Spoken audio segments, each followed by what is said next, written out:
Party creepers!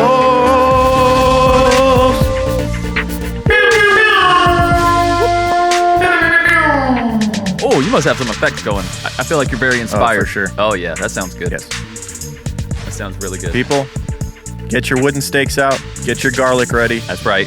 'Cause we're going to Vampire Town, That's right. USA. In Kentucky, of all places. Kentucky of all places.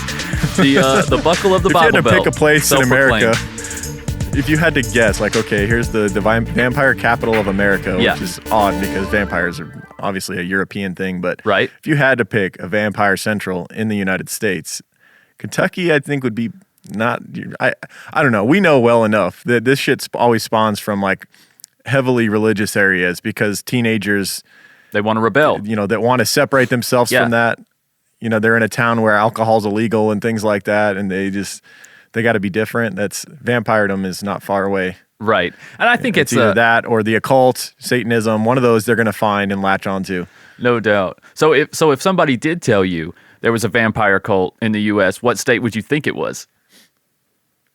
Oh man, I probably initially would say Florida just because everything crazy happens there. I wouldn't. Dude, it's called the Sunshine State. Imagine some Florida vampires though. It'd be just so weird. Yeah, you're right. It's That'd called be a the bad Sunshine choice, right? State. That'd be terrible. It'd be like being, Okay, so being a vampire in L.A. So North Dakota then? Yeah, North Dakota. No, they're way too conservative up there. It'd definitely be like Seattle, Washington bro. State. Yeah. Washington State, or it'd be like Maine, where Stephen King's from. That's what I would guess. I'd be like Somewhere where it's overcast every day. overcast and cold. That's where I think vampires want to live, right? Because they layer. Want They to wear suck some warm blood in the rain. Yeah, suck you some warm blood. Put on your black trench coat. You go out there. You're ready. Make sure you get it. Make sure you Scotch guard that coat though. A lot of rain. I was gonna say waterproof. Yeah. Basically, just get a black raincoat. There you go, and you're good to go, man. Slick your hair back. Get you a little black lipstick. Wait a second. Fucking Twilight was up in Washington or whatever. Well, there you go. We're just basically writing the script for Twilight now. We are. I mean, it makes perfect sense. I would just pick the most overcast state, and I mean, it doesn't rain anymore anywhere else than Seattle, right? At least that's what I've heard. I'm happy to say that I did this whole crime line and was thinking about vampires for the last several days. And not once did I think about Twilight until this moment. Wow, me either. Me either. Well, probably because of the brutality of this case. It's kind of hard to get distracted from this case. Now, this case is a lot of about things. What We Do in the Shadows a few times. Oh my god! have you watched it Oh, yet? of course. Yes, I love it. Oh my god, it's fantastic. I love it, dude. I love shows that are filmed in that way. I love the documentary style comedies. Like have you seen Documentary Now? Mockumentary. Have you seen Documentary Now? They call it a mockumentary. A mockumentary. Okay, like The Office, they started it. As far as I'm Yes, concerned, yeah. I guess the British Office started it. To be far, and then the U.S. and then Parks and Rec and all those types of things. But yeah, I love that style of comedy, and with vampires all living together as roommates, like it's just brilliant. I love that so much, and they're all from different periods too, which I didn't expect going in. That made it even more fun because some vampires got turned when it was like 1700s, so they're still living by those standards. They still want to like put everyone's head on a stake. Pizza still hangs upside down in the basement. Yeah. He hisses at everyone who opens his coffin. Yeah. Oh my gosh. See, like that movie, I guess you could call it a movie or mockumentary, whatever you call it, it was self-aware and it was hilarious. Yes. But the documentary for this case was eerily similar, but like they were dead serious. That it was fucking glorious. Yes. Yes, it was. Oh my God. I've not enjoyed a true crime documentary as much in a while as I enjoyed the one for this case called The Vampire Murders. And when I found out it was made by HBO, I was like, of course it was. HBO in the 90s. Perfect. It was made in 1999 by HBO, 3 years after Paradise Lost, and it had the same exact feel as Paradise Lost, but it was... Granted, there was a set of heinous murders in this case. Oh, man. Spoiler alert. Guys. But... aside from that, this shit was just a clown show. And these kids thought they were so badass. And there's a film crew for HBO following them around into their basement, and they're doing these stupid little plays that they put on. And okay, oh my god, it was so cringy. It really was. They're the worst. Some of the footage, I was like, how did they film this? Or why did they film this? Like towards the end of the documentary, there was one scene where the leader of the vampire They're cult... eating steaks? No, not that. I get that scene. This scene is even more weird, right? It's like a scene where as soon as it opens up, you're looking at a bedroom. It's like a bedroom, and you see a bed, and you see two people in the bed, and then all of a sudden, like the leader of the vampire cult gets out of the bed, Jaden, and he like walks over to the blinds, and he's not naked or nothing. He's wearing like underwear and a shirt. Oh, and his brother, his sire or whatever, is sleeping in the living room. Yeah, on the couch. what is this? Like, how was this filmed? It's just their daily life. They're fucking. Yeah, but they live like how we did in summer vacation when we were teenagers. But they're like, no, I'm not talking about adults. that. I'm not talking about the way they live. I don't give a fuck about that. I'm just talking about. Were they actually sleeping, or were they like, hey, I have an idea. I'm going to get in bed and act like I'm just waking up? Because, I mean, do you want an HBO film crew filming you while you're sleeping? I don't get that. I don't get that whole scene. Did they just stay with them and they were like, you can film whatever you want for this amount of time? Maybe. Dude, if you isn't that weird? Are a vampire in Kentucky in 1996, what better do you have to do than have HBO film you while you sleep? I think also, they were begging them to stay around. If anything, they probably hired their own film crew and then sold it to HBO. Now, this is a very theatrical group. You could tell they were not shy in front of the camera. No. Right. These are like the kids that, if they were accepted in high school, probably would have went into drama or into the arts and done 100%. something really cool. But instead, they had to be this bold, this defiant to stand out because they were hated so much in that town. Yeah. And I can relate. Not because I was one of them, but I saw kids getting treated the way that they say that they were treated. I saw that shit. I mean, we're practically the same age. I think they're a little older than we are. I think they're a little. Yeah, they might have a little less than 10 years on us, but it's not a huge gap here. Right. But it's, man, the 90s. Like when you were born in early 1980s and grew up through the early 90s as a teenager, it just seemed like you were very susceptible to this sort of stuff. Yeah. In America, especially middle America. Like, didn't this have the same feel that West Memphis had? Like, it had the same, like, it did. There was like a group of outcasts that, you know, decided they weren't going to go along with Christianity and stuff, and they were gonna they wanted to be lepers of society. They wanted to be that. That was these kids get to fit right in. Yeah, they want the West Memphis 3 kids. Right. They want a taste of everything that has been demonized in their society their whole life, and they want to know why. And that's only natural. That's why I say, man, when you come across shit like that, conversations with your kids, just be honest with them. Don't act like it's this big secret thing, or those kids are going to want to know what that shit's about. Like, be upfront with them. Yeah. Tell them for real. Be like, it's no big deal. It's like some kids dressed this way. Whatever. They want to be in a cult. They want to. They're trying to be different. They're trying because they're insecure and just people pick on them. So when what it comes down to, it's a sad thing in that they get picked on for who they are early on. Where they're trying to be cool, they're trying to be like the rest of everybody else. They get picked on so much that they go, you know what? If you're gonna fuck with me, I'm at least gonna give you a reason to fuck with me, and I'm gonna be a freak. Yep. You know, I'm gonna dress like so bizarre that, you know, at least when you fuck with me, you're fucking with me for what I chose as opposed to who I am. Yeah, it's totally understandable.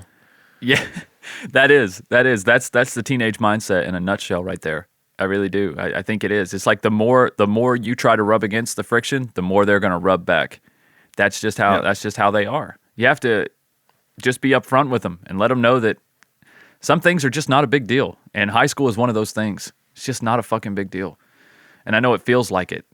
Feels like it as kids, but so many kids get, I think, put on the wrong path just because who they happen to be around in high school or because of one or two people made their life a living hell. So they completely transformed who they were, like you said, to give them a reason to think that they're different, to think that they deserve that kind of ridicule. Also, let your kids know that 9 out of 10 of those, the top most popular kids that you went to high school with, turn out to be losers as they get older because they don't have to try in high school. They think they can just continue to be the shit into your 20s and 30s, but you got to try when you get into the real world. You know, that's right. Physically, if you don't take care of yourself, you fall apart, and you can't just strut around being the cool guy, you know, in the workplace and stuff like that, and expect that to be enough. That's right. And kids that struggle in high school, on the other hand, kids that are always fighting to try to, you know, do well in school or, you know, to not get picked on and face that, like, I think it just helps them. It just helps build them mentally for the world and for the toughness. Yeah. They're like, man, I've been fighting like this my whole life. This is no big deal. Yeah. But I see what you're saying. And they realize it's like a reset button once you graduate. That's right. It's like, oh, I don't have to go back to that place anymore where people view me as this and I view them as that. It's like, this is a whole new lease on life here. I can create whatever I want to create. Right. Now I choose my dwelling places. I choose the people around me. I choose the mindset that I get to have. Yep. Yeah. And but it's hard though, man, as a teenager. As soon as you graduate, it's like you're thinking that your life is over. You're like, well, what now? It's like, this is just terrifying. It's a big ocean of possibilities. It's like having a big old blank slate in front of you, and you can literally put anything on it. It's like, where do I even start? Yeah. But we figure it out. People figure it out. All right. Some people become vampires. That's how they figure it out. That's fine, as long as you don't kill anybody. Some people are vampires in high school, and then they just keep on vampiring, after graduation, and keep vampiring on, man. What just are you keep gonna do? on vamping. That's what I'd call it, vamping. You vamping today? No, not today, man. It's a little too hot. I can't wear my trench coat. Oh, I got you. We'll wear some black tank tops. We can still vamp. It's okay. Right? Okay. Oh my goodness. It was just the documentary was just amazing. Yeah. It was. It's definitely worth. You're right though. It was so entertaining. Like this case, you can say a lot of shit about this case, and it's easy to joke about, but it was damn interesting. But also, we can't overshadow the brutal murders that took place here. This is some of the most brutal, cold-hearted murders. Unnecessary murders. Unnecessary, cold-hearted killings that we have come across. Just as brutal as anybody, even serial killers. And no doubt this kid would have went on to be a serial killer if he doesn't get caught here. Oh yeah. But he was a runaway train. He admits it himself. Oh yeah, yeah, and that kind of helped him get caught in a way. There no premeditation here. His mom, fucked him up. Largely to blame here. I'm sorry. Well, we'll get into all of it. Let's get into this case. Some vampires and Kentucky people. You got to get excited. Let's do it. The electric chair has always been a main icon in the darker way of life. Everyone sees it as this big, majestic throne of death. So I always did wonder what it would be like to sit in it and actually experience death through it. So that part doesn't really bother me at all.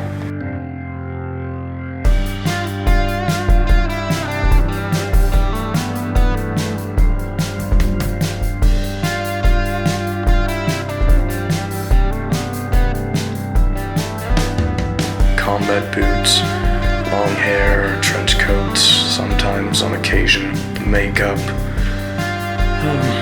all that just to be different.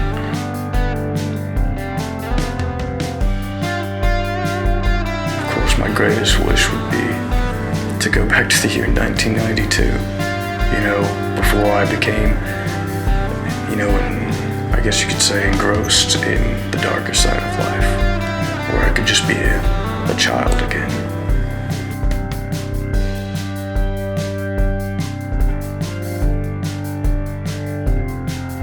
Yeah, we see ourselves as basically a different breed, a different race. It's almost as if we're on a higher form of, evolution, because we get to where most people dream about, the capabilities that we have, and that we're able to accomplish and stuff. So these people that, dream of being able to read people's minds and stuff like that, we actually can achieve that. Vampires, I call it bullshit. Vampires are mythical beings, okay? A figment of somebody's imagination, written up in a book, that's been made into a cult by kids who think trips on acid like the 70s isn't good enough for them. They have to do bizarre things. All right, our case this week, if you can't tell, it's about vampires in Kentucky. No shit. Oh, Kentucky vamps. Yeah. And I want to thank a Patreon member for suggesting this case. Who was Jason Layfield. Jason, we appreciate it, brother. This is probably like the third suggestion we've done from Jason. Jason, he knows you need to take a break. What we're looking for. He knows what we're looking Just for. kidding. He does. He's got a real feel for. Listen, Jason, go help people out. Go help other creepers out. Let them know what's up. You know what? Every time you guys have a case suggestion, run it by Jason first. He'll proof it. If Jason likes it, then he'll send it to us. And then we'll give him credit, and then you'll just be left to the side. Oh, no, He's going to be on our no. payroll soon. He's going to be the case finder. Seriously. It's almost worth it. Finding cases is annoying, isn't it? Right? It's like, damn it. It's like something, and then some of them look so good on the surface, and you look into it, there's like, there's nothing here. This sucks. And you've already Right. spent like 2-3 hours looking into it. Fuck. Yeah. I spend more If- time if- looking at cases I'm not going to do than I do cases I'm going to do. If you're doubt. wondering whether we're going to cover it or not, it's guaranteed 100% we will cover it if it has an HBO documentary from the 90s. It's Or, getting fucking done. or a good audiobook. If it has a good audiobook that's not That's like not 30 25 hours long. Yeah, Yeah. yeah. It's got to be like 10 hours or less on the audiobook because we only have, a matter of days to cover the case. Right. We'll knock that one out. Yeah. All right. All right. So, yeah, thank you, Jason, for suggesting this one. And the HBO documentary we keep talking about from 1999 is called The Vampire Murders. You can actually find it on YouTube, and it's not HBO that has it posted. No. Who was it? I don't I remember. think It's someone very else bought easy the to rights find, to though. it. Another production company bought the rights to it and have it posted all over the place. Hold on. Yeah, it's Oh, really easy to shut find. them If you out. search Vampire Murders, or if you And search we have the link in Rod the Ferrell. episode description. So That's there you right. Go down. Look at the sources, peeps. We got that stuff for Yeah. you. The documentary is eerily similar to Paradise Lost from 1996. It follows around these teenagers in middle America, basically being different, being outcasts. Yes.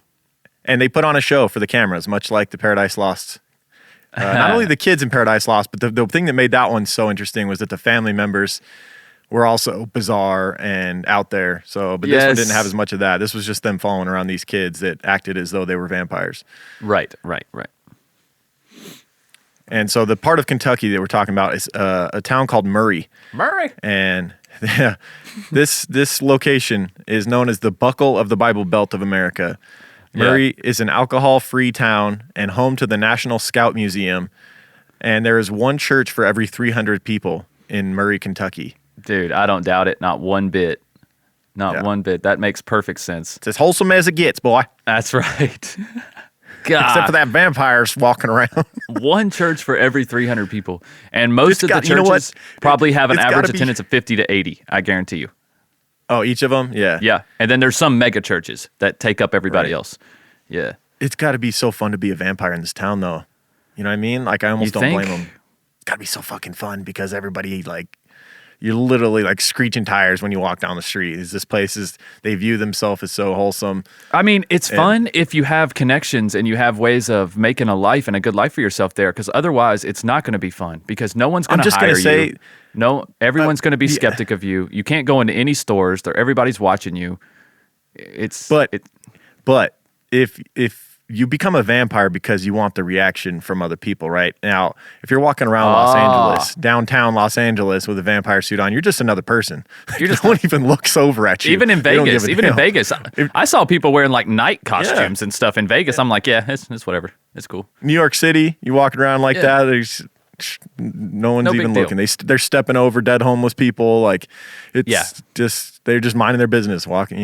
That's right. But in Murray, Kentucky, a small little sleepy town that loves Jesus, you walk Ain't gonna around in stand. that attire, and people are gonna cross the street when they see you, and that's the kind of vibe you're going for. That's right. The devil, there's no place in this town. Okay? Yeah, you might be Get able your- to hiss at somebody like pizza in What We Do in the Shadows, and they might just turn and run away from you. Yeah, or they'll cover their child's ears and eyes, Yeah. walk away, the other direction. Right. It's actually that. It's a lot of ignorance here. Okay, in this town. There really is. And the irony of the whole thing, and one of the vampire kids, I can't remember which one it was in the documentary, but they said it. They're like, the irony of the whole thing is that this whole town is a cult. He's like, everybody's involved in cults in some way or another. And I know that's a controversial thing to say. Some people, religion, Christianity, whatever you want to say, Catholicism, Buddhism, whatever, they're all formed the same way. They're all cults. Yeah, by definition, they're all cults, and that was funny to me that even at 16 to 18 years old, these kids are already understanding this, and you can see how aggravating that could be. It's like, we're not doing anything different than you. We just we just look different, and we're doing different techniques, but we're still doing the same things that you have taught us. It's funny that these kids come from these areas. Where do you think they base this stuff out of? Where do you think they get the idea of what the total opposite of what their surroundings is? From their surroundings. Right. You know what I'm saying? Like, they taught them. It's like, oh, these kids are drinking blood. Oh, you mean like you do for communion once a year at your church symbolically? That was a funny part of the documentary. Is like they show them in the basement doing their ceremonies and stuff, and then they cut to church and like all these wholesome people sitting around. But then the fucking tray gets passed around with the little mini cups of wine that's supposed to be the blood of Christ. Right. They're doing the same shit. They're doing the same thing, man. They are. You have to show that. You have to show that. And I mean, I realized that even as a kid. I remember taking communion as a kid. You know, growing up Christian, the Bible Belt, as Baptist, like that's what we did. You drank your wine, you didn't say nothing, you just, or not your grape juice, whatever, and ate your little stale ass crackers, and you sat there and you're happy. You're like, oh, I'm eating the body of Christ and drinking his blood, and this is fine. This is wholesome. This is what wholesome people do. Yeah, and you know what? In a sense, I think the town of Murray felt vindicated when one of the former members of this vampire cult went on to kill 2 people in Florida, and they found out. They were like, well, see, we knew they were dangerous all along. Oh, gosh. But let's not sit here and act like Christianity hasn't had blood on their hands in the physical realm. There's no religion that doesn't have blood on their hands. Right. There's been a lot of people killed over Christianity over the years. Yes. A lot more than vampire. Yes. A lot more. Like, I don't know, the natives, the entire natives of the U.S. pretty much wiped out because they wouldn't convert. I mean, there's a lot of them that were. A lot of quote unquote witches were burned at the stake. Mm-hmm. And a lot of people have been wrongfully convicted, a la West Memphis 3, just for being different. That's right. That's right. Because of Christians. So, yes. Anyways, let's get into it. So, yeah, Murray, Kentucky, known as the Bible Belt, alcohol-free. And thanks to a young 16-year-old in 1996, his actions, it's now known as one of the vampiric capitals of the country. So we're going to get into Rod Ferrell, who perpetrated these murders and was a member of this vampire cult in Murray. Rod Ferrell was born March 28th, 1980. He shares a birthday with Reba McEntire, Vince Vaughn, Julia Stiles, and Lady Gaga. This was just a who's list, man. March 28th is insane. Get out of here, right? Rod Ferrell. And this is like, I just picked the top 5 because there was like it'll be even larger group of just big time celebrities that are born on March 28th. Yeah. Well, you picked 4, but yeah. Reba, Vince, Julia Stiles, and Lady Gaga. Man, that, yeah. And then Rod Ferrell was the 5th, bro, so. Well, yeah, but he's not a celebrity, Lauren. No. Who's your favorite? No. Who's your favorite out of this group? Oh, Lady Gaga? Oh, no. I got to go Reba, man. I feel like she's been with me my whole life. Reba has been in the background, my whole life. You know, it's a funny image. A funny image is Lady Gaga wearing her meat suit Lady Gaga. and then just being attacked by the vampire group. Just them like just oh my god, because they do love meat all over her body.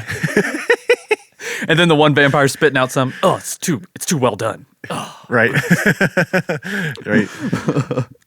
Oh man. Yeah, they pride themselves on how rare it could be. Not knowing these celebrities in this list, aside from their work, I'm just going to base it on their work because I don't want to know anything. I don't want to know their personal views and all that shit. They usually just disappoint me when I hear them open their mouth. Oh yeah. Outside of a movie, Vince Vaughn, I'm the biggest fan of his work of the group here. Yeah. Reba McEntire, man, I get why she's beloved, but I don't know. I never liked her sitcom show.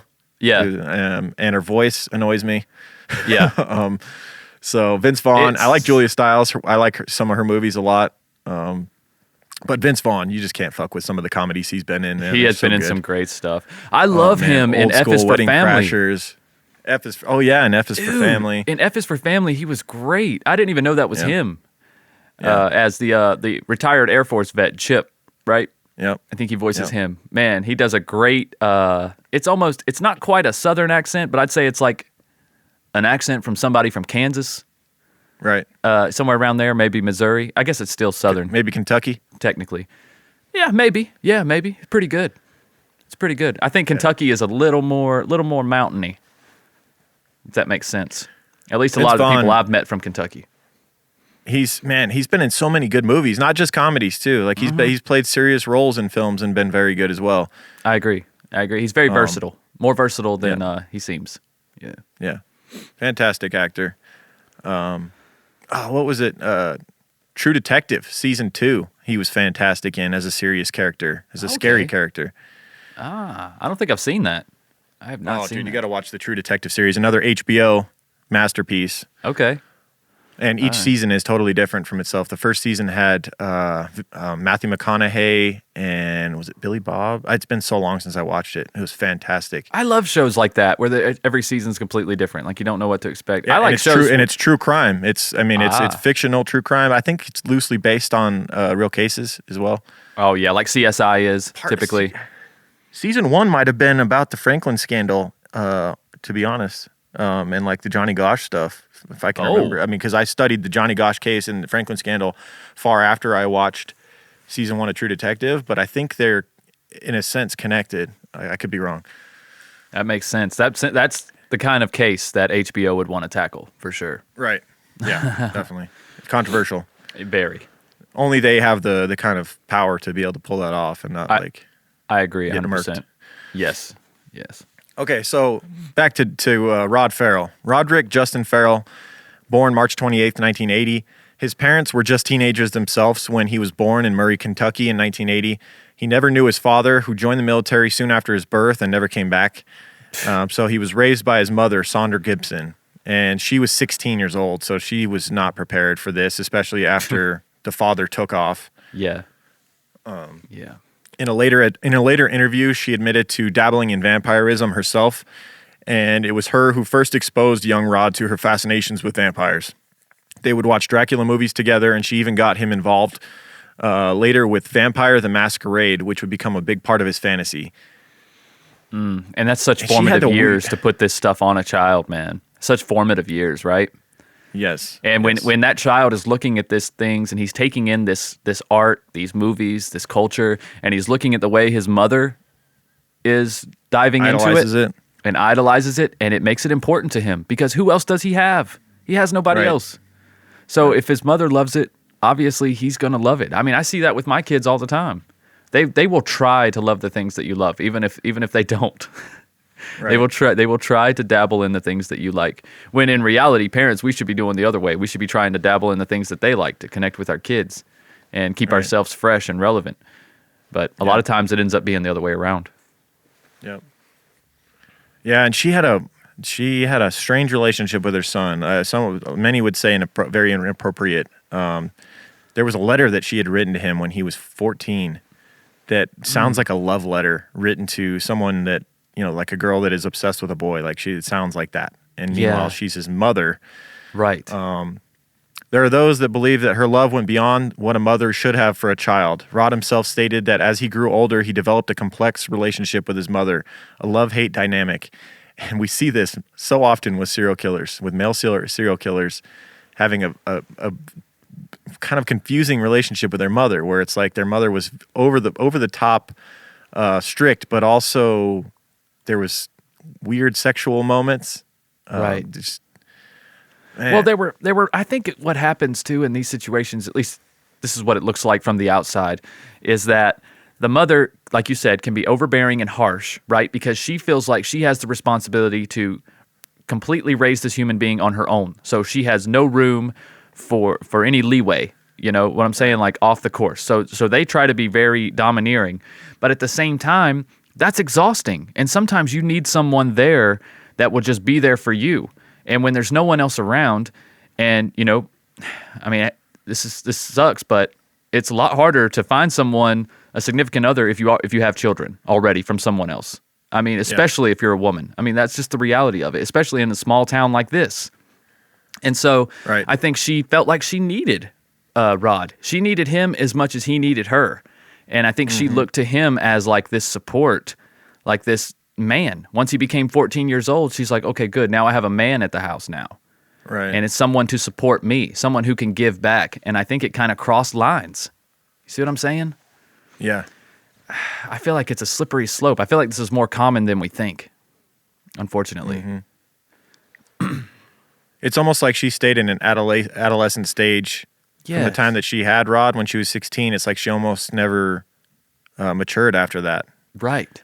Right. Because, well, and two, because so many people tell you your life is over when you have children small. And you think that you have to just, well, I'll have to go to work now. I have to give up on all of my furthering education, bettering myself, becoming the person I wanted to be, because now I have another person as responsibility. So I'm just going to stop right here. And so many people who have kids young, that's exactly what happens, Lauren. Like, that's a good point. They just get stuck in that adolescence because they don't. At a certain point, when their kid becomes more they're able to take care of themselves. Yeah, more independent. It's more independent. It's like the mother, for instance, a lot of times goes, okay, I can kind of live out what I missed out on all those years, and they almost have like a midlife crisis in their 30s. Right, but it's really just them trying to find themselves. It's really them just trying to do things for themselves because they realize that their child doesn't need them as much anymore. They lost the last 20 years basically just taking care of this kid. Precisely. Or 15 years, for instance. Precisely.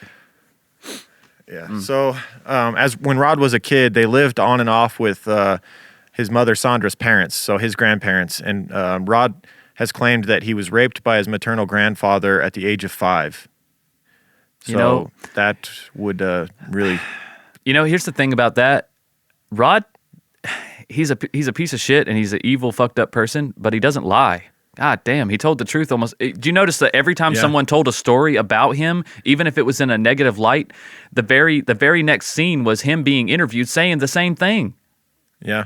I'm 100%. like, and because he had no shame. He really did not. No. He truly did not care how he was viewed, good or bad. When you you hear people, I don't care what people think. I don't care what people think. No. He was a broken young man. Like literally, you can see it when he's talking. He is like seems like he could care less whether he died right now. When he's when he's sitting there talking, that's the vibe you get. That's right. Yep. He's not vibe afraid of death. What's the point? Nothing good can ever happen again in my life. Right. Like I might as well just act out my fantasies. Yeah, he does. He has that vibe for sure. So no criminal charges have ever been filed against his grandfather in relation to these allegations. When not living with the Gibsons, the mother and son stayed in public housing, and Sandra supported them working as an exotic dancer and occasionally a sex worker. Do what you got to do, man. Yeah. So a rough upbringing for young Rod, to say the least. Yeah, I would say so. And he would act out throughout school and be different intentionally just because he didn't care and liked that vibe. More on that in a minute. So in come the vampires in Murray, Kentucky. There was a group of vampires prior to Rod that he would end up joining up with. Right. And this is kind of where the documentary opens up. You meet these characters who are this vampire cult in Murray, Kentucky. Gabriel, a young man named Scott Murphy, who went by Gabriel. His brother, Stephen Murphy, who went by Jaden, who was his older brother. Mm-hmm. Vanessa Murphy. Okay. Go ahead. I was just going to say Jaden was the leader. Jaden was the sire, as they like to call it, the sire, Sire. He was the leader of this group. So, yep. And then they had a sister named Vanessa Murphy, who they called Angelique. Mm-hmm. And then they had like a distant cousin that they had indoctrinated into their group and looked at as a brother named Raven, whose real name was Stephen Dalton. So you got Gabriel, Jaden, the ringleader is Jaden, Angelique, and Raven. Yeah. Is this group. And fantastic. They just viewed themselves as so badass, and they would act out these fantasies. It looked like in one of their family, like they were living somebody's mom's basement almost. It was like this basement, and of course everything's painted blood red. No, I think they rented that house together, dude. They rented that house together. You're right. Yeah. You're right. At the end, they were moving out because they'd all been. Yeah, it was just a little dilapidated home that they all rented together. Yeah, what we like to call in the South as a mill house. It looked like they lived in a mill village, and it's just small houses out on a little plot of land, and they're typically run down. They're old. They were built with the cheapest materials they possibly could by whatever local mill was impacting that area, and all the workers would live there. And so you would basically live on the property that your business owns. And you'd get up and you'd walk to work. Yeah. I mean, it was shitty as fuck. Kind of like a mining town. Yes, very. I mean, Kentucky. That's what it is. I mean, it's fucking mills and mines, especially at that time. Yeah.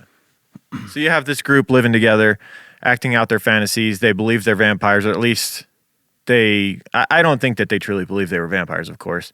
No. But they liked the fantasy of it, and that's the lifestyle they like to live, where they all accepted each other and they didn't judge each other, and they got to just enjoy each other's company. And there was also some obvious ceremonies they would take part in. They would act out, almost play like theatrical things. Yeah, know? almost like improv class. That's what it looked like to Yeah. me. It was like improv class for these kids. That's why I said, Yeah. too, that they would be in drama. They would do something artistic. Maybe they would make videos now Right. or something. Or maybe they are now. Like, who knows? Right. They did, most of them moved to LA at the end of this, but we'll get to that. Yeah. That makes But sense. besides just acting out fantasies, they were literally acting out vampirical fantasies, in that they were cutting each other and drinking each other's blood. They were also overly sexual, I guess you could say, with each other, even though they were mostly siblings. They had no shame about acting out their sexual fantasies, and they looked at normies, normal people like us, as just being too afraid to act out our true desires. right. They were like sitting on a pedestal looking above society, like, you all just act like you don't want to do this stuff. Like, we actually just don't care. We just do it. Yeah. That is how it looked at. That's how it was looked at. I mean, yeah, they were, man, I've always wanted to fuck my sister so bad, man. Society wouldn't let me do it, but now we're vampires. So, I mean, we live forever. So we're going to do everything. So we might as well just Right. do this. I don't know. I don't know the vibe. They act as though everybody wants to bang their sister so bad. I It's know. hilarious. It's really weird. It's really weird. I mean, I guess no harm, no foul. But I don't Please, know, man. at the very least, wear a condom, vampire brothers and sisters. Seriously. Yikes. What's funny is the Murphy mother. You would think that she'd be a bit like Rod's mother, like had indoctrinated them a little bit into this. And Yeah. no, she thought this shit was ridiculous. She was interviewed in the HBO documentary. Yep. And that's how she inadvertently indoctrinated them into it by being so standoffish. She made it too big of a thing. She made it just too outrageous and just this thing that she just couldn't deal with. She just couldn't wrap her mind around. And that's exactly what attracted them to it. Right. Because all three of your kids got into it. It's like, come on.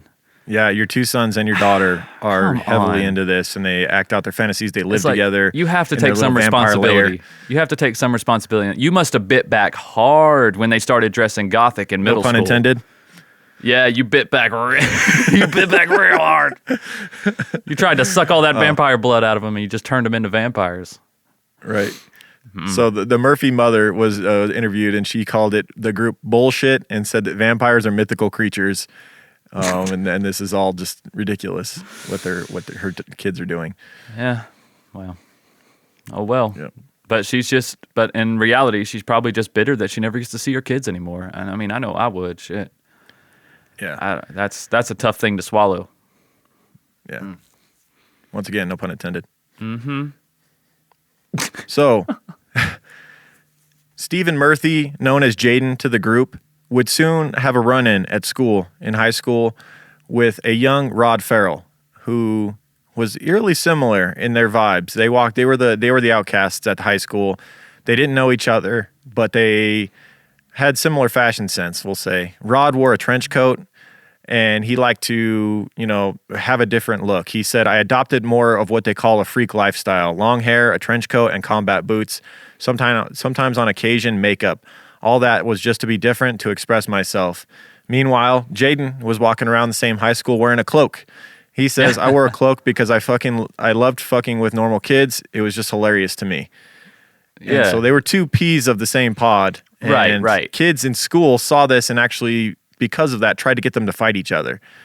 Instead, they became friends. That is so fucking kids, right? That is so. Right. Oh, look at this Look guy. at these This two one- freaks. Let's make them fight. Right? It's like, what is this fucking Mortal Kombat? Oh, I want to fight this Right. guy versus this guy. Finish him. Kids are so goddamn. Final move is drinking each other's blood for sure. Listen, God, y'all think animals have pack mentalities, man. You get a couple kids together and you'll see your kid in a whole new light.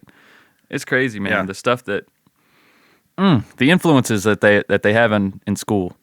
I know you can't control it, and you can't control it, but man, it can be dangerous sometimes. Yeah. So Jaden, being the leader of this group of vampires, saw young Rod as basically kindred spirit. Like, he's like, man, this kid is just like me. We're the same people. and he ended up taking young Rod in under his wing rather than fight him like the rest of the school wanted. And he, according to Rod, became a father figure. In doing so, he also indoctrinated Rod into his vampire cult. And this involved, a blood drinking ceremony, and like hours of meditation, right? They would also after drinking blood, each other's blood, they would make 3 slits on their arm somewhere, drink of each other's blood, and then just sit and think about it. And then that was like a bonding ceremony. At least that's what they said. Do you think they really just sat there for hours, just not talking? Yeah, I think so, man. It was the 90s. You didn't have the internet. Maybe. You had a lot of those real deep moments then. Yeah, I didn't know no one had a phone to pull out of their pocket and ruin it. Yeah, that's true. I didn't know if they fooled around or something, out in the woods. You don't ever know. That's a long time to just be out there sitting around. Yeah, it's weird. Yeah, so this happened in January of 1996. Jaden invited Rod to become a vampire and be a part of his group. Rod accepted, and Jaden would end up taking him to an old Salem cemetery to a certain tree where all chosen ones had been made by their sires. And we keep mentioning sire. If you're not aware, a sire is a vampire term. It is used to refer to a vampire who transforms a human into another vampire. So you're the sire if you are the one that crosses over the person. Right. Into vampiredom. Under the tree, they proceeded to drink each other's blood through 3 slits that they cut into each other's arms. They then sat in quiet meditation for several hours before departing. So I think they were in a euphoric state after drinking the blood. Jaden talked a lot in the documentary about the effect that it has, drinking blood, that it's like a almost orgasmic thing, but it depends on the connection you have with the person. If you don't feel a connection with them, the blood tastes differently. It doesn't taste as good. Yeah. A weird thing. I think that's just how people's blood tastes. I mean, there's different blood types. Some people's blood's going to be some people's blood's going to be more metallic, I would think, and some isn't. I don't know. I feel like that would vary. If we have so many different blood types, I feel like if there's different makeups genetically, then obviously it's going to taste different. And maybe dietary wise too. Like if you're vegan, you probably wouldn't taste as irony. Right. Maybe do they? I wonder if they get pro science people. I wonder if they get to prefer a type of blood. You know what I mean? They're like, yeah, man, listen, I'd turn you if you were A positive, bro. But I just can't do that O negative blood. It's just ugh. Right. It's just I can't get the taste out of my mouth. We'll see if somebody else will turn you. I don't. Right. I don't know. I just think the conversations probably not because they were all about accepting everybody. So nowadays with the internet, they have that on their dating profile, like their blood type. That's right. And then they would even have blood has hints of cherry, metal, and blueberries. And oak hops. You know how anybody that gets so an aficionado on anything, like with craft beer, for instance, oh, it has such a hint of. I'm like, I don't taste any of that shit. I just taste beer. But that would have been a funny added character to What We Do in the Shadows, like the hipster vampire that sits around and critiques the blood. Right. He's got 3 or 4 people being drained in one room, and he's like, "Come, guys, come test this blood with me. Which one do you guys like? Let's see if you can guess who came from which." Yeah. They're like, "We don't care, John. We don't. We just need the fucking blood to survive." Blood is blood. I said this. Right. Hilarious. So yeah, Rod was now officially a member and officially immortal. He was now a vampire. So believing, or at least pretending to believe, that they were 500-year-old vampires, they indulged in blood drinking, drug taking, and freely explored their sexual desires. Several in the clan, as we mentioned, were siblings and or cousins. So pretty gross. Yeah. Exploring your sexual desires is cool and all. Just, man, don't do it with your brother, your sister, your cousin. That's not advised. No, not really. Especially since when they started this, okay, so Jaden is 18, right? He's the sire. Yeah. And his younger brother, Gabriel, was 2 years younger than him. So he's 16.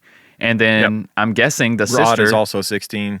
Okay. The sister, I believe, was 16 as well. So there you go. I mean, those are 2 underage people. It's even if it was consensual, how will they view that in the future? Think about yourself as 16 and how vulnerable you were, how ignorant you were. Yeah. And then think about that. I mean, that could have consequences on their family dynamics in the future for sure, right? Wouldn't you think? Yeah. Yeah, for sure. a lot of things they were doing could have consequences No in the doubt. future. No doubt. So Rod, during this time, even after finding this group that he belonged with, was struggling with depression and anger. One evening, Rod and Jaden took a walk to discuss their issues, and Jaden would witness this anger firsthand. During the walk, Rod found a kitten in a trailer park. He carried it around, petting it as they talked, but the kitten, being a kitten, scratched him. You know, they have those little claws. They're always testing their Right. abilities with those claws. They overuse the shit out of their claws when they're kittens. And his response when the kitten scratched him was to tell Jaden, "See that tree?" He then took the cat by its neck and slammed it into the tree, killing it instantly. And Jaden, yeah, he was into the vampire life and all that stuff, or at least from a fantasy aspect. But this was not something that he was accustomed to seeing or doing, No. and not something he was really cool with. And they changed their relationship that day. He realized he'd brought a dangerous young man into his cult here. Yes. Reminds me a little bit of the Fall River cult. Remember how it was, what was her name? The girl that was overboard and just kind of like took it too far. Oh yeah. Yeah. I can't think of her name. Reminded- Me neither, but man, it kind of reminded me that sometimes you bring in somebody and they're like they're way more about that life than you are yourself, and then they're Right, trying well- to like prove it to you.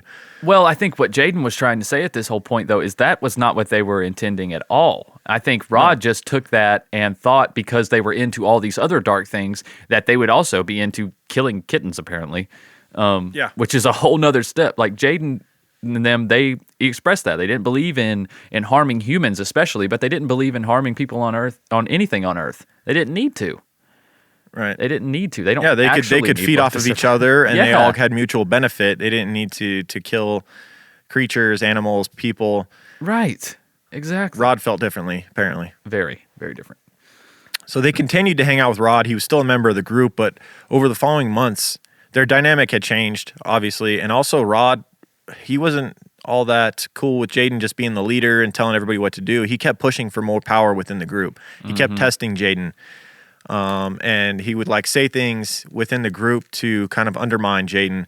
And on one occasion, at Rod's house with his mother there, Jaden came over with a couple of the others of the group, and Rod made a remark in front of the group that insinuated that he might kill Jaden.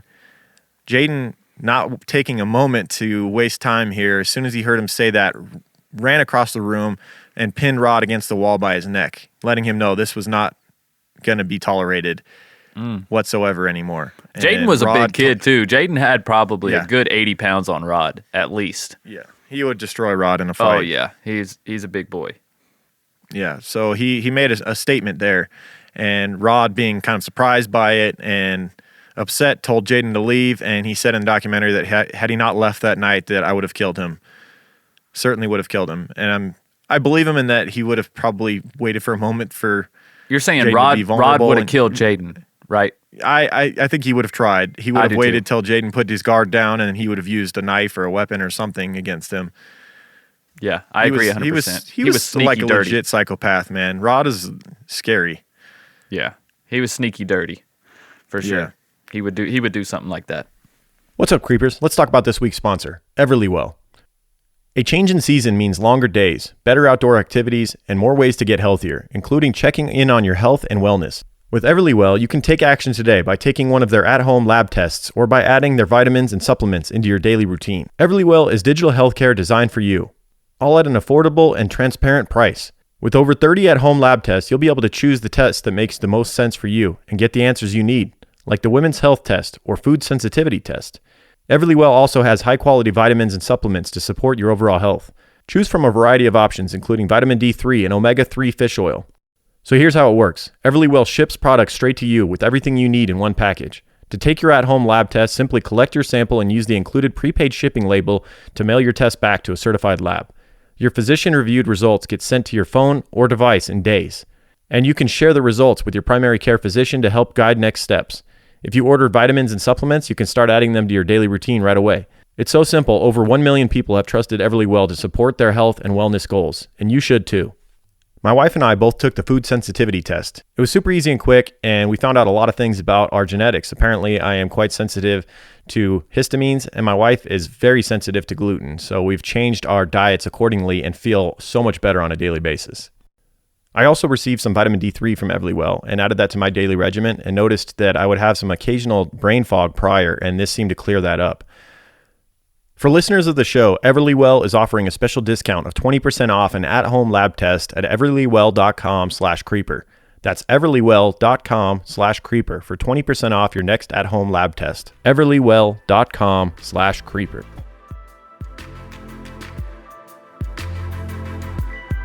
What's up, creepers? I really need to take a minute to tell you about a brand new podcast called Faceless. Once I heard the trailer, I knew this show was going to be intense. So naturally, I binged the first 2 episodes that night. And let's just say, it wasn't just the sweater weather giving me chills, okay? Faceless is brought to you by USG Audio and focuses on a murder that took place in December of 2000 when an unknown male broke into a suburban Tokyo home and ruthlessly slaughtered an entire unsuspecting family of 4. Now, what makes the story even more disturbing is that after the killer slayed the family, he made himself at home by staying the night. Follow along with host Nicholas O'Brien as he goes on a deep dive journey into this unsolved, cold-blooded case to unravel a paradox through multiple theories and details, finding himself on the trail of new leads, with one suggesting that the suspected killer might be from a little-known American town. So what are you waiting for? Start binging now. Well, after this episode, of course. And look for new episodes dropping every Tuesday. Listen and subscribe to Faceless on usgaudio.com. That's usgaudio.com, or wherever you get your podcast. Well, this event would be the final straw for Jaden, and he officially banned Rod from the vampire clan at that moment. Rod said about this time, quote, "No one could control me during this time. I was using all the drugs that I could get my hands on, and before he knew it, he would be moving on to killing more animals and people."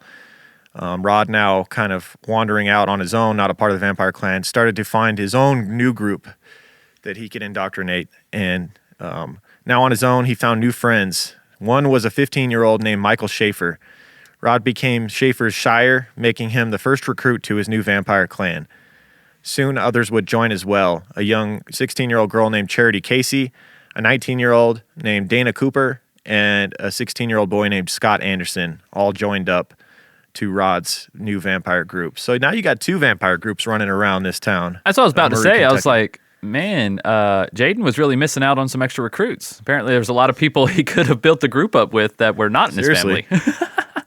Yeah, he wasn't... Talk about, how about explore your sexuality outside the family, wasn't Jaden? networking You could get good some more people. Yeah, I know. Imagine that. People who spend all their time in a basement and never go outside weren't networking good enough. Imagine that, Right. Lauren. They're sleeping every minute of daylight hours away and only interacting at night in their basement. So Right. Yeah, they're not kind of hard to networking find well. recruits that way. True that.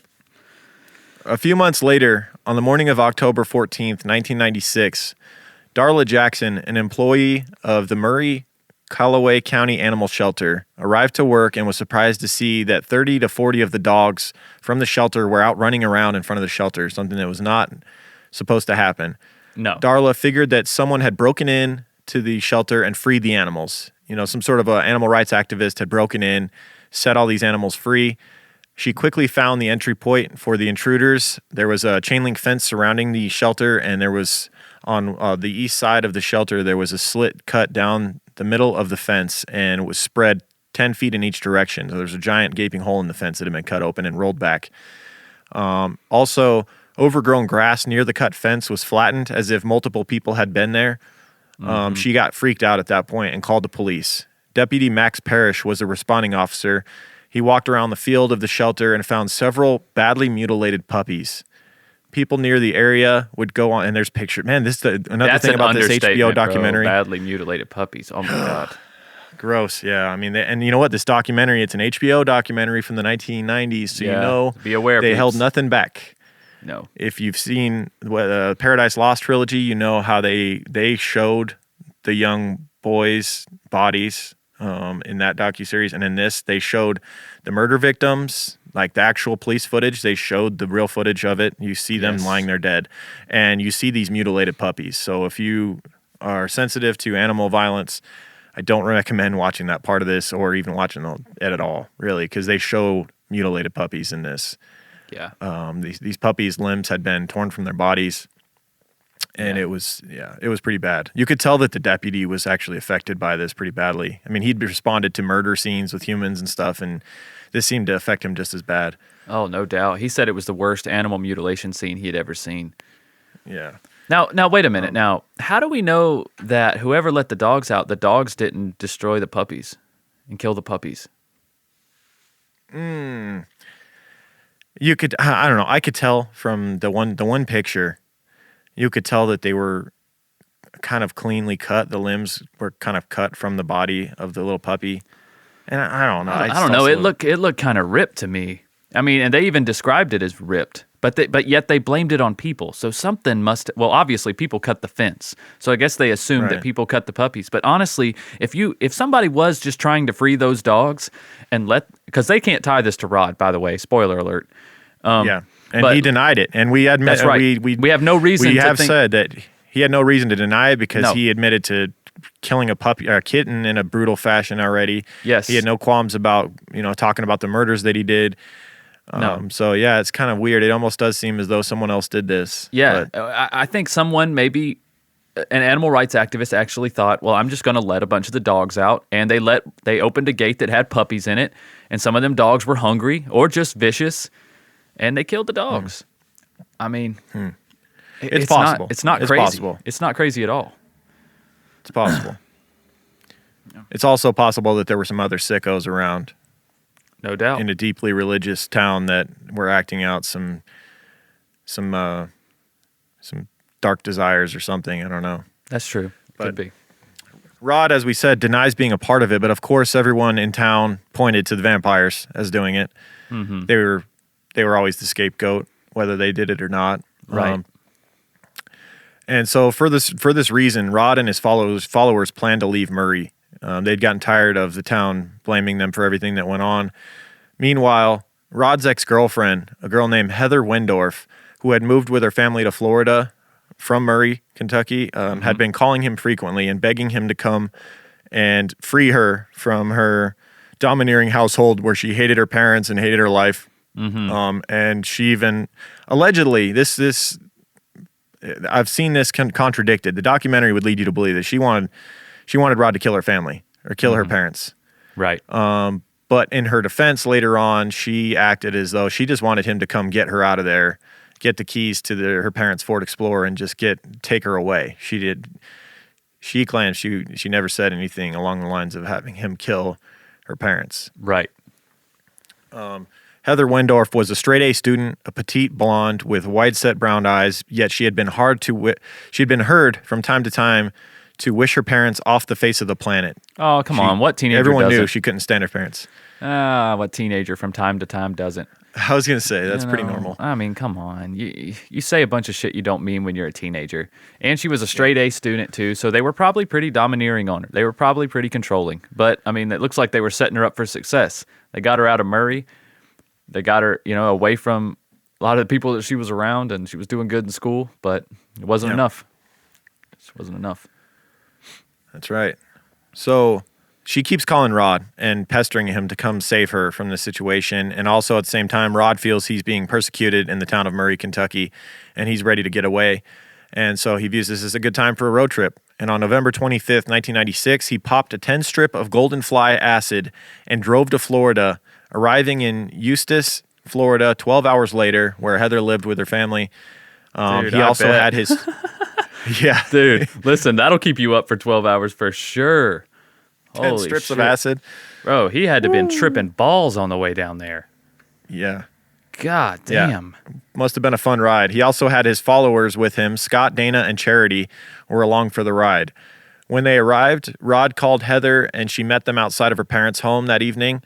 Rod and Scott decided they would make their way into the home while the girls stayed at the car. And this is the murders that go on. And this is you kind of alluded to some of the most brutal murders we've covered.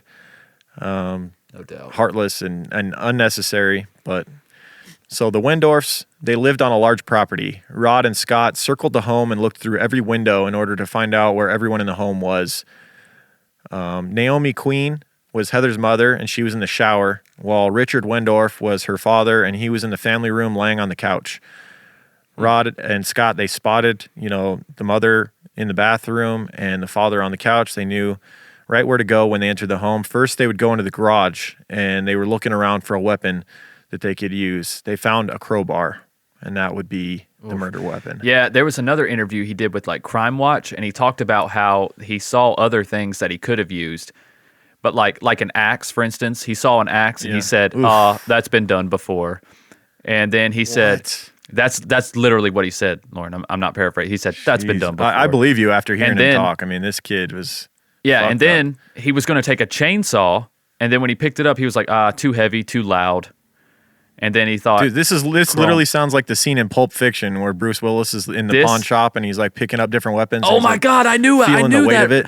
I knew that reminded me of something. I'm like, why does this whole scene, this thing he's describing, remind me of a movie?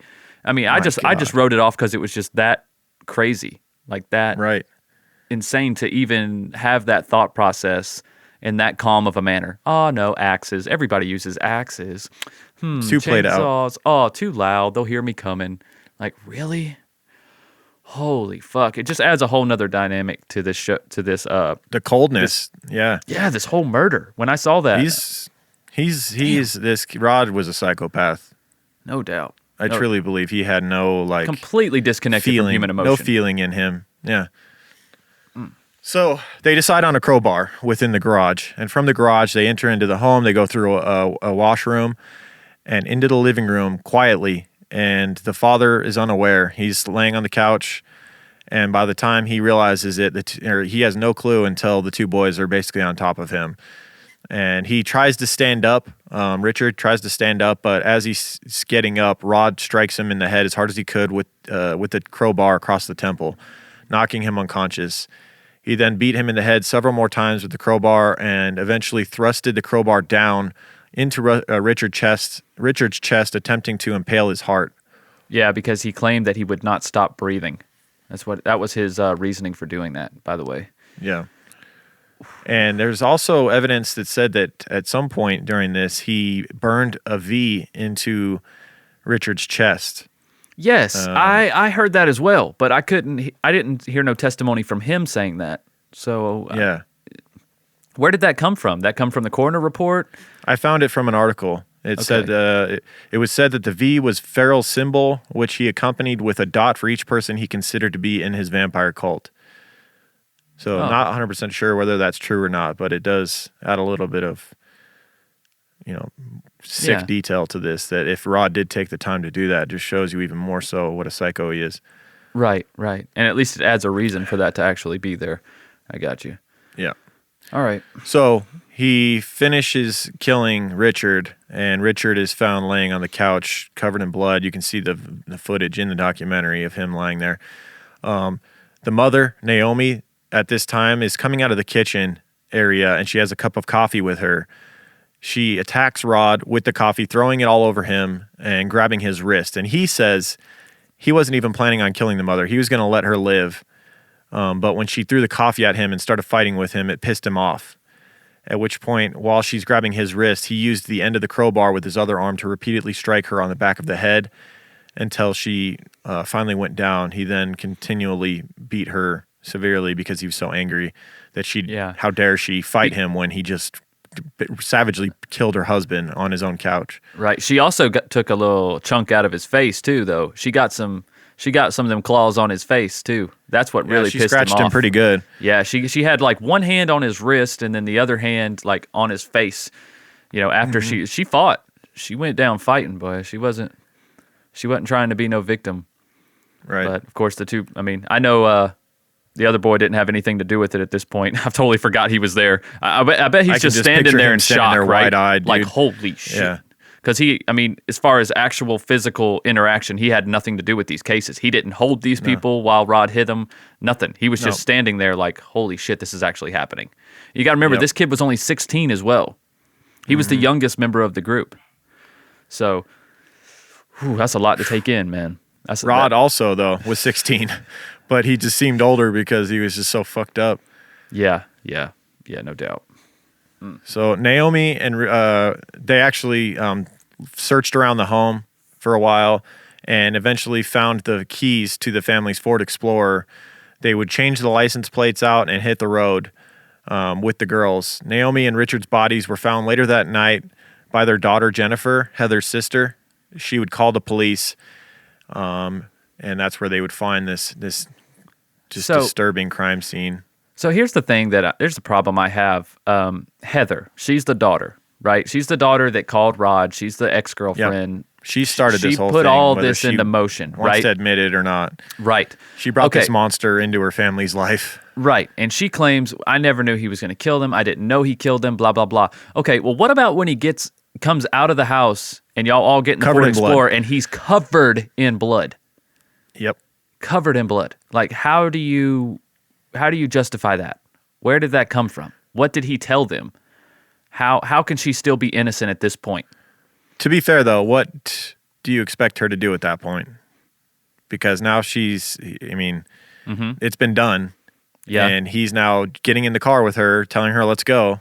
Uh-huh. And what do you expect her to do? Jump out and go run to the police after he just killed her parents? You say, you go riding for a little while or whatever, and you say, hey, I got to use the bathroom. And at the first damn bathroom stop you do, you fucking tell somebody.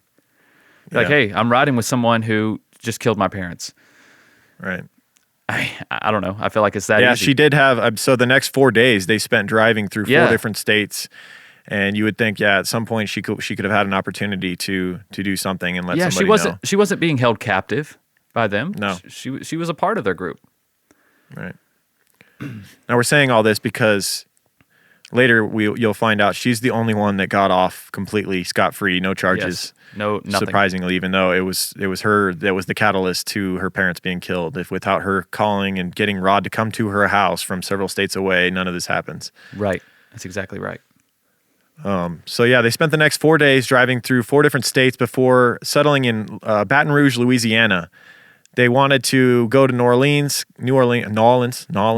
because Rod, there was a video arcade there that Rod really wanted to go to.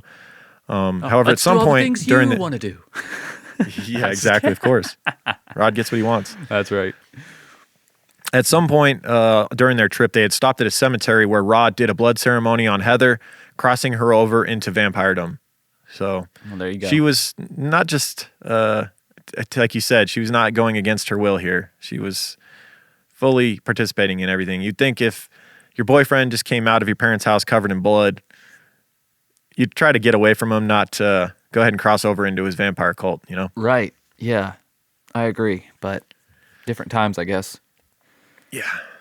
So this is how they get caught. They're hanging out in Baton Rouge, Louisiana. They're on their way to New Orleans when Charity, one of the members of the group, places a call to her grandmother in South Dakota from Baton Rouge. The group needed money at this time, and Charity thought her grandmother could help them. However, Charity Kesey's grandmother informed the police about her whereabouts, that they were in Baton Rouge, Louisiana, and helped the police trick the teens into going to a local hotel where they were arrested by waiting law enforcement. So she must have told her granddaughter, go to this hotel and I'll have money sent to you there, or something along those lines. And that's where police would be waiting. Good job, Grandma. Yeah, exactly. It makes you wonder. I don't know if word had gotten out that this group of teens had committed this crime, or how did the grandmother know what they had done as far as killing that couple, or did she just see her granddaughter was out running around with some other teens and I need to get them? Yes, I think what she saw is that her 16-year-old granddaughter was on a 4-day road trip with a bunch of other teenagers that she barely knew. Right. Yeah. Or may may not have been vampires. Right. And maybe the grandmother knew about Rod already. Maybe she was familiar with their relationship before. You don't know how connected she was. I mean, if she felt comfortable enough to call her up. If she lived in Murray, the grandmother, then she was aware, I'm sure, of who Rod was. Right, but she lived in South Dakota at the time, so I don't know how long. Oh, you're right. So if she talked to her daughter, who was Charity's mom, then I'm sure she was aware that there were some bad kids that Charity was running around with potentially. Right. Yeah, I agree. So after being captured, Rod would taunt the media, the police. he was all the other kids when they were being taken into custody. They were videotaped by like local news and stuff, and they all had their heads down in shame. He was the one that was sticking his tongue out at the cameras and making a big scene out of it. Of course, Right. It reminded me of Damien Eccles. Yes, yeah, he would have gotten along well with Damien. Yeah, I had to say it. I mean, I don't think Damien is capable of that. Maybe I'm wrong, but Yeah. I mean, not of this type of murder, especially, ugh. Or what he was accused of. But I don't know. That's another conversation. Again, we're not getting into that. We've had too many times. Yeah. So Rod would also tell the press that it was a rival vampire gang that had framed them for the killings, and you have to think that he was being an ass, a sarcastic. That's fuck. a tongue-in-cheek remark right there. It is. Come on, bro. Vampire gang. Or maybe he's trying to blame it on Jaden and the boys. Yeah, but it happened in Florida. That was and you happen to be down in that area, buddy. So your rival vampire and gang you're driving the you. victim's vehicle, first of all. So how did the rival cult do it when you're driving around in the couple that you killed's car? Right. With their daughter. While we're at it, let's get some blood samples from your daughter. shirt. Yeah. I know. Right. It's so bullshit. Such bullshit. You're right. He was just fucking with him. No doubt. Yeah, because he would quickly confess all the details to the police. Oh, yeah. He loved that part. Yeah. And also the police would find a video of Rod weeping and laughing after the murders while in Louisiana. So didn't seem to be all that shameful about it. Police would release that they found a letter from Heather Wendorf that she had left for her parents on the night that she ran away that read, "I love you both so much." That would go on to help her, I think. Yeah. Get off. Why would you write that? But unless you were just trying to cover it up. Having your parents killed. Yeah. Yeah, maybe she was smart enough to think about that. Yeah, and the case became so highly publicized that jury selection was difficult because they didn't want people, the jury going into it already having been hearing all these gnarly details and seeing Rod sticking his tongue out at the cameras and taunting everyone. Right. The four young youth were held at Baton Rouge jail for a week before being extradited back to Florida to face their crimes. Rod wasted no time telling police every detail about the murders, and you can find the audio of his interview with police. Some of it is in the documentary.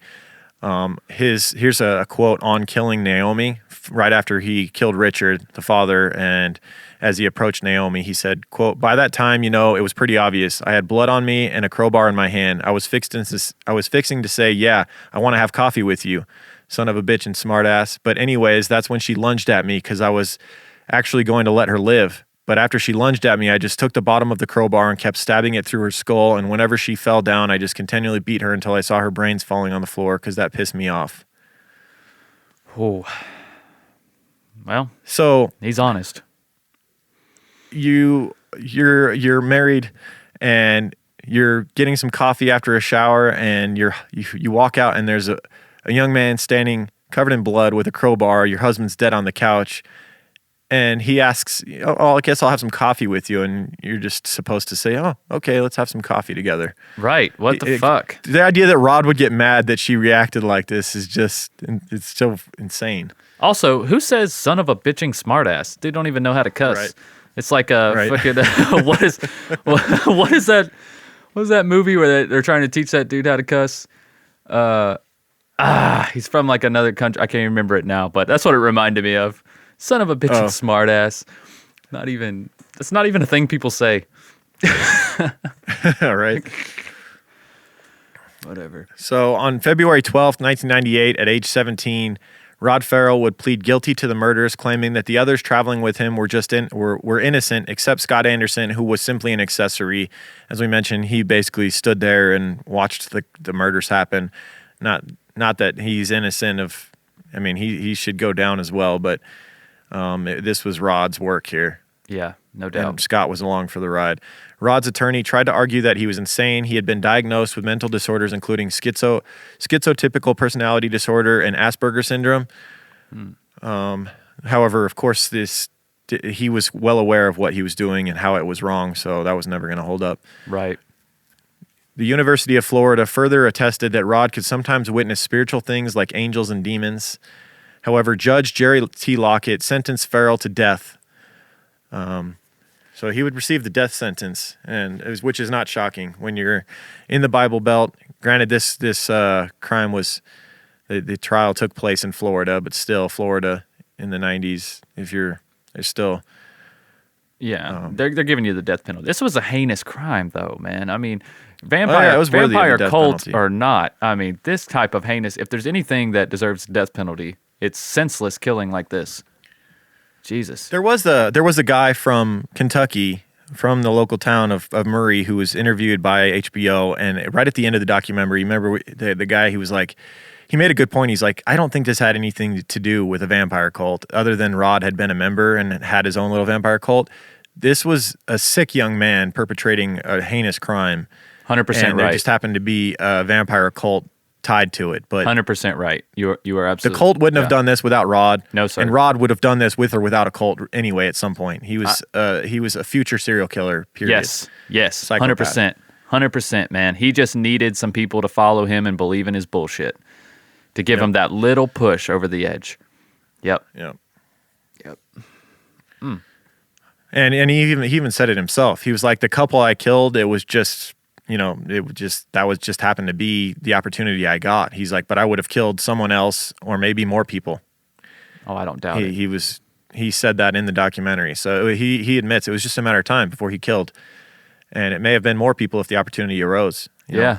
Or it may have been one of his own friends that tried to challenge him one day. I mean, look at how quickly he was set off. He went from, petting a kitten to throwing it against a tree because of a scratch. He went from joking about coffee to beating someone's skull in over a scratch. So, I mean, this guy, he's a time bomb. He was a time bomb. Yep. So Charity Kesey was convicted on 2 counts of third-degree murder. She was sentenced to 10.5 years in state prison for being along on that road trip, being in the car when Rod went in and killed that couple, whether she knew he was going to do it or not. She got 10.5 years for it. Dana Cooper, who was also along for the ride, was convicted of those charges as well, but given 17.5 years in prison. God, why was she given Scott more? Anderson. Didn't she wait in the car too? Yeah, she was in the car. Man, she got a shitty attorney. Yeah, right. What was it that got her the extra 7 years over Charity? I don't know. Man, it's weird. It is. I don't understand that at all. There must have been some other small detail that came out where Dana helped. Yeah, or maybe Charity had a better lawyer. That's what I'm thinking. That's probably what it is. Charity probably had a bizarre. better lawyer. Because Charity was the one that had the grandma with money in South Dakota, right? Right, yep. Yeah, maybe she did have a better lawyer. Maybe Scott grandma Anderson, helped her with that. who was in the home at the time of the murders, was convicted on the same charges as Rod and was sentenced to life in prison. I think you have at least to didn't here. get the death penalty, but I don't feel that Scott is this horrible person like Rod is, but I feel like you have to give it to him. It's like, bro, you could have at any point you could have tackled Rod to the ground at any point. Yeah. And you never did. And guess what? Richard and Naomi would have helped you subdue him. The couple in the home. Yes. It could have been stopped. It could have absolutely been stopped. You're right. Now, as for Heather, Rod's girlfriend, the daughter of the couple that was married or that was murdered, somehow got off scot-free. She had proclaimed her innocence and ignorance of the murders completely. And in letters to her sister, she placed full blame on Rod. A grand jury found Heather blameless in her parents' slaying, and she even gave a deposition to the trial team, and that's right there. She got ahead of it, as we've seen before. She helped the prosecution team against Rod, who was the real demon here. And she made deals. That's how she got off. She got in. Yeah, she got a deal. And since the convictions, she has changed her name and started a new life. So she got her parents killed, in my opinion. Yep. I think she knew what Rod was going to do going in there. Yeah. Yeah, she knew. And she got off completely scot-free. When the people who just went along for the road trip and stayed in the car during the murders, they ended up getting as much as 17.5 years. Insane. Wow. But she just got off completely free. I don't understand that at all. Like you said, she must have just made some deals early on and gave up valuable information. And also maybe she did show a lot of remorse. We've seen that a lot, like with was it Kipling Kinkle when he killed his parents? Yeah. I mean, he did it himself, and look at how distraught he was. That kid really regretted what he did. So imagine what Heather must be feeling, right? She maybe she did blame herself. and she'll have to live with that for the rest of her life. Yeah. I mean, that is a hard thing to deal with, but I still think she should have done some prison time. Yeah, because I'm sure the others in the group also regretted it. Not Rod. No, not Rod. Not Rod. Don't get it twisted. But the girls back at the car that got 10 to 17 years, I'm sure they regretted it, but guess what? They still spent over a decade in prison for it. Man. So, for 2 years, Rod Ferrell held the record as the youngest inmate on death row until November 2000, when the Florida Supreme Court reduced his sentence to life in prison without the possibility of parole. So, once again, the death penalty is given out and not followed through on. It's a common occurrence. Yeah, especially with people so young. Yeah, you almost have to be a Ted Bundy level, monster to actually get put to death. It's just time, kill, man. Time heals things. It makes it seem not as bad. It makes it seem not as real. Yeah, it does. And you see people going on. Life goes on, and I think especially when these kids are so young and perpetrate these types of crimes, they're not going to serve their whole life, like you said, unless they're like a repeat offender. Right. Yeah, and Rod's mom, dressed in all black at all times, would go to visit him every week and talk to him, write to him nonstop, and she's so still dramatic. seemed to have a very odd relationship with her son. Yeah. Mm-hmm. No doubt. She writes to him every day still and goes to see him every week. So she's definitely trying to keep that alive. But I feel like she thinks that he could get out. Because in everything she said, she's like, well, that's how life is right now. That's the best he can do right now. I'm like, that's the best he ever gonna do, probably. I don't know. I don't know how you look at his testimonies and the interviews that he's given, and he shows no remorse. He shows no remorse, man. He's a model inmate, apparently, but he shows no remorse as far as the crimes that he's done, and I think everyone gets the sense if you let him out, he will do something again. Yes. He's still a dangerous individual. Yep, he is. So Charity Kesey would end up being released from prison in 2006. Dana Cooper would end up being released 5 years after that in 2011. In January of 2013, an appellate court dismissed attempts by Rod Ferrell and Howard Scott Anderson to get new sentence hearings. However, in December of 2018, Scott Anderson was resentenced by Circuit Judge Don Briggs to 40 years in prison. Anderson was given credit for the 22 years he's already served, and with him first being eligible for release in 2031. Man. Be careful who you hang out with, No doubt. He got indoctrinated by an older dude into this vampire cult. He might have thought it would be fun and whatnot. He goes on this road trip, and I don't know if Rod was bragging the whole time on the way down to Florida that he was going to kill this couple or not. Maybe, maybe not. Maybe he kind of kept it to himself. We don't know this, Well, he was on acid, so he's probably just tripping balls, being completely quiet. Yeah, it's very possible. Typically, I ain't very talkative on acid. I ain't trying to. I don't think he would be either. I think he's just trying to. He's trying to get his mind right, and that probably didn't help either. He took a lot of psychedelic drugs around this time as well, so he probably felt very detached. He spent a lot of time high on heroin, LSD, PCP. So a lot of these things, anything he could probably get his hands on, but too much time in those realms, man, I don't think is good for you. I think you should take a peek, see what it has for you or whatnot, but I don't think you should be spending as much time as these teenagers were in these realms. Right. So the Wendorf's family members, they've attended Scott Anderson's resentencing hearing and did not oppose to his early release. They saw Rod as the real perpetrator here and the one that they were more concerned with getting out. So they're fine with Scott being released at this time.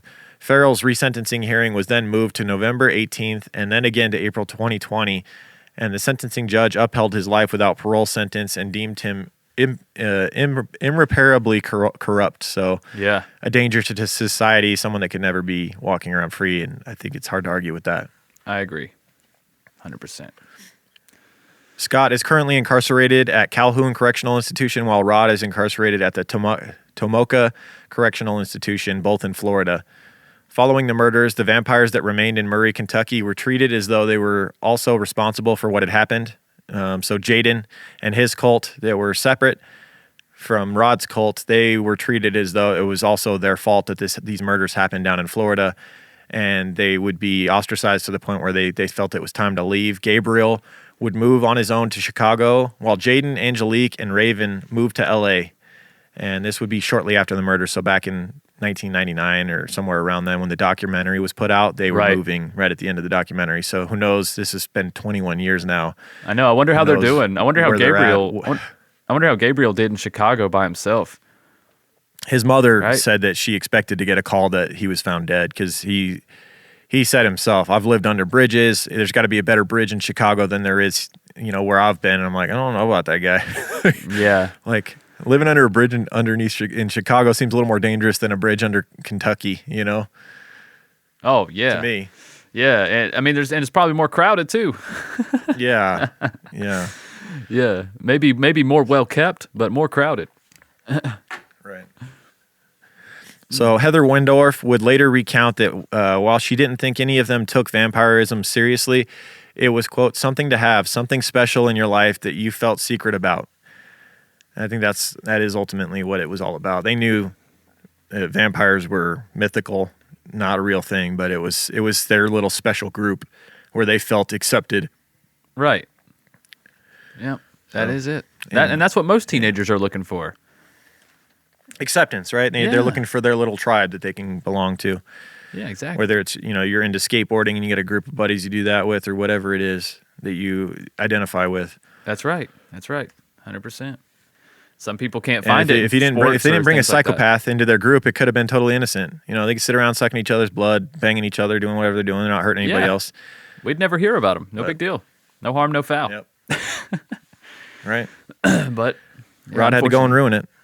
Way to go, Rod. Fucking ruined it. And this case, Rod and his vampires have become the subject of everything from films to books, such as a book called The Embrace by Aphrodite Jones. I thought about getting it, and I looked into all the reviews, and it just seemed like, I don't know. It didn't have the best the reviews. The people that read the book were saying that you can find the same information on the internet, and it was just a lot of speculation added to it and whatnot. I don't know. I didn't read it, so I can't talk bad about the book because I don't know. I'm just telling you what I read in reviews and whatnot. Right.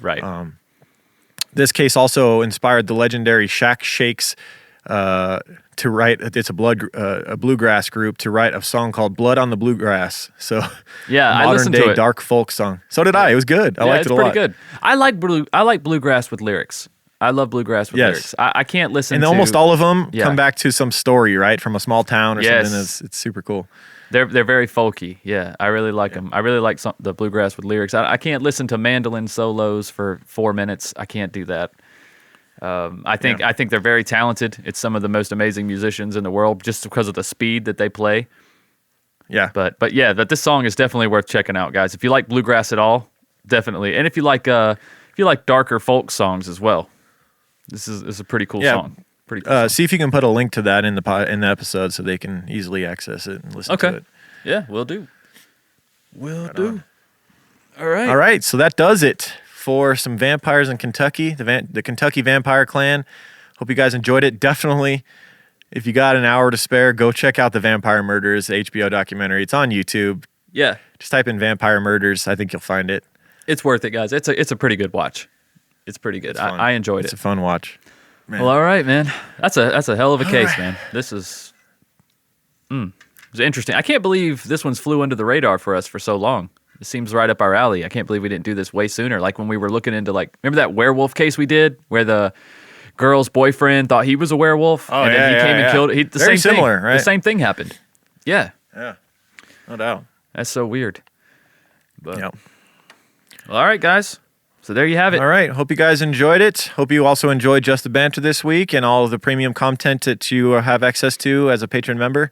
That's right. Hope you enjoyed your shout out. Hope it's worth the money for you guys. We really busting our butts to provide great premium content for you guys. And that's right. Tell your friends. Let's keep this party rocking. Hell yeah. And guys, look for new Just the Banters on Friday nights. Okay? Friday nights are what we're going to shoot for. Saturday morning at the latest. And the beauty is we record it that day, so you're getting, we just got off the mics, fresh off the mics. Fresh off the mics, and then you guys... Hitting your ears. Yeah. So when you guys get Just the Banter that Friday night or that Saturday morning, we just talked about it that Friday afternoon. So yep. Hopefully that'll help you guys to kind of stay in the conversation, kind of let you guys know what's going on in our lives. And we can stay connected that way. So, all right, creepers. Yep. We appreciate everything. All right, as y'all. always. Keep creeping. See you next week. Keep creeping, guys. True crime guys, in the desert we like a mirage. It's okay if you clicked on us cause you thought we was True Crime Garage. Now we ain't mad at you, sit down, let us talk at you. I'm talking to the creeper army, we out here making murder, get murder, get murder. True crime guys, in the desert we like a mirage. It's okay if you clicked on us cause you thought we was True Crime Garage. Now we ain't mad at you, sit down, let us talk at you.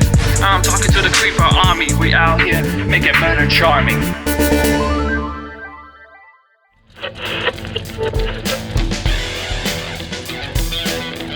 From the minds of true crime guys, come.